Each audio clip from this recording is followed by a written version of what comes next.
In the world of hip-hop, even some of the most successful and talented artists occasionally stumble. In this video, we'll look at 8 of the worst albums by the biggest rappers. Vultures 2 by Kanye West. Kanye is one of the most innovative and influential artists ever, known for consistently pushing the boundaries of hip-hop. Vultures 2 is undoubtedly his worst album. It is his latest collab album with Ty Dolla $ign, released on August 3, 2024, as a follow-up to Vultures 1, which was released earlier this year. It is to date his most disappointing album, as it showed no heart or musical excellence. Like all his albums these days, it is unfinished, with some verses being mumble references he was too lazy to write verses for. He doesn't even write most of his verses now, and he didn't even bring a writer in. One of the most egregious moments on the album happened on the song Sky City. He used AI to recreate his voice on the verses, with Sahai the Prince recording the reference. That took his laziness to a whole new level. I mean, which part of the song is his creativity? He even used AI to create the video for Slide. The album's lyrics and themes felt disjointed, failing to deliver the depth and complexity of Kanye's classic projects. Despite his genius as a producer, he has nothing to say in his music anymore. The work he puts into his projects has gradually declined, but Vultures 2 is an all-time low. He needs to get a grip on his personal and professional life and get the help he needs, or I'm afraid we have all lost the Kanye we knew. Honestly Nevermind by Drake. Drake has been a dominant force in music close to 2 decades now, consistently topping charts and breaking streaming records. However, his 2022 album Honestly Nevermind was his worst, leaving many fans and critics scratching their heads. Unlike his previous albums, with Honestly Nevermind, he took a sharp turn away from the rap and R&B sounds he was known for. Instead, the album had a dance and house influenced sound. While trying out a new sound is cool, it felt like he didn't try to make a good house album. The first track, Falling Back, starts the album off on a bad note, with Drake droning on with his monotone voice for minutes. The album also lacked the emotional depth and relatable storytelling that made his early albums classics. The lyrics were shallow and repetitive, while the production was uninspired and monotonous. The funny thing about the album was the most successful song from it was the last track, Jimmy Cooks with 21 Savage, which was a straight-up rap song, which showed the experiment didn't quite work. The album failed to resonate with its core audience, but I still see people defending it online from time to time. Rebirth by Lil Wayne.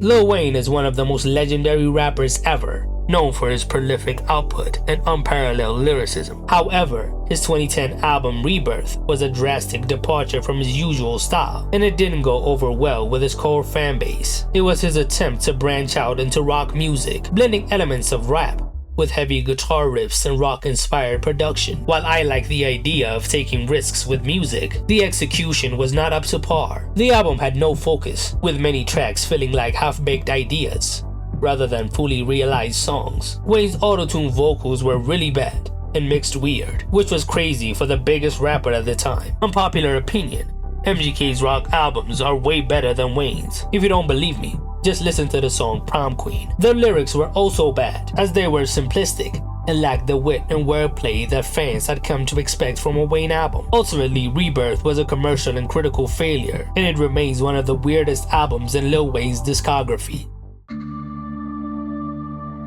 Revival by Eminem. Eminem is one of the greatest rappers of all time, and is surely in your top 5, with his complex lyricism, intricate wordplay, and great songwriting. He is also an underrated producer. However, his 2017 album Revival was a real disappointment. It was intended to be a politically charged album, with Eminem addressing the state of America under the Trump administration. Remember the BET freestyle? That's an awfully hot coffee pot. Should I drop it on Donald Trump? Probably not. However, the album's execution was flawed, with many criticizing its heavy-handedness and lack of subtlety. My problem with the album was the production, as the beats had too much going on and lacked the bops that defined Eminem's earlier work. The album's features included artists like Beyonce and Ed Sheeran, and were seen as too pop, further contributing to the album's lack of cohesion. Some of the worst songs on the album were Untouchable and Bad Husband, especially Untouchable, which had a good cause, but it was heavy-handed and the sound was not pleasing to the ears, which pretty much describes the whole album. Despite his good intentions, Revival was a mixtape in Eminem's career. He released Kamikaze months later, responding to the criticism the album received. Kingdom Come by Jay-Z. Jay-Z is one of the most successful rappers of all time, with a catalog that has numerous classic albums. However, Kingdom Come, his 2006 comeback after a brief retirement, is widely regarded as one of the weakest albums in his discography. After announcing his retirement with the Black Album in 2003, his return to the rap game was highly anticipated. Expectations were sky high, and fans were eager to see how the God MC would reassert his dominance in hip-hop. The album was met with lukewarm reviews upon its release. Its production was criticized for being overly polished and lacking the grit and character of his earlier work. Lyrically, Jay-Z focused on maturity and success in business. Ain't nobody wanna hear that. The album also lacked the hunger and intensity of his previous releases. I mean, he was already rich and had achieved a lot in his career. Songs like Show Me What You Got and Hollywood were catchy, and that was it. While there were some bright spots like the introspective Lost One and the soulful Minority Report, the album as a whole felt like a missed opportunity. Kingdom Come went to #1 on the Billboard 200 and eventually went double platinum, but it is often considered as Jay-Z's most disappointing album. It marked a moment when the legendary rapper seemed out of touch with the evolving sound of hip-hop. Nasir by Nas. Nas is a rap legend who burst onto the scene with his groundbreaking debut album Illmatic, which is still revered as one of the greatest hip-hop albums of all time. Over the years, he has maintained his status as one of the most respected lyricists in the game, but not every project in his catalog has lived up to his legacy. Nasir, his 2018 release, I think is his worst. It was part of Kanye's Wyoming Sessions, where he produced 5 albums for different artists in quick succession, and all of them was super short. And Nasir was the worst one. The album was released with minimal promotion, and the excitement surrounding a Nas and Kanye collab was huge. Fans hoped that Kanye's production and Nas's raps would result in a classic. Despite the hype, Nasir failed to meet expectations. The album was criticized for feeling rushed and underdeveloped. While his raps were still tight, it did not quite match Kanye's production. Tracks like Adam and Eve and Cop Shot the Kid had potential, but ultimately fell flat due to a lack of cohesion. Nasir is often seen as a missed opportunity, and for me, it is the weakest album in Nas's discography. Animal Ambition by 50 Cent.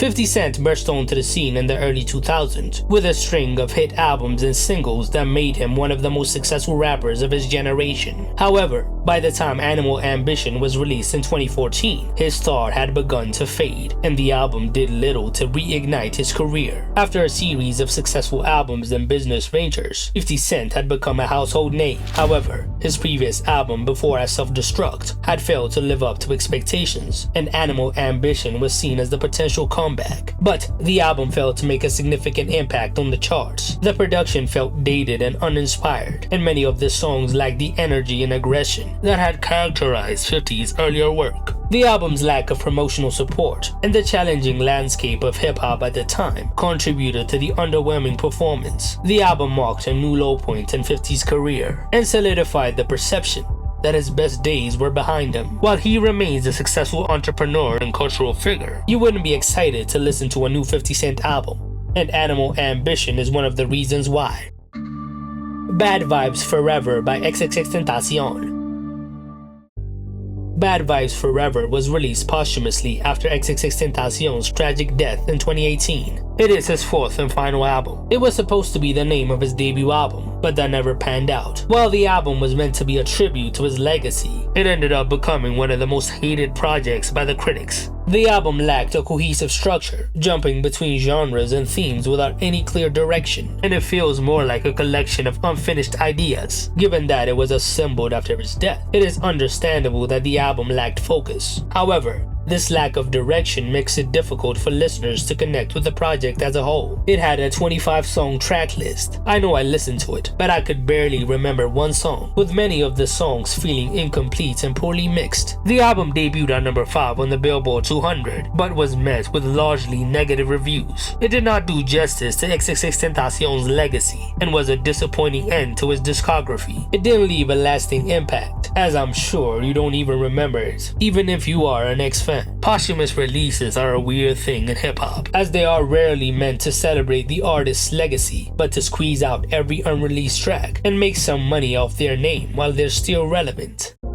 Tell me some of the worst albums by rap legends I missed in the comments below.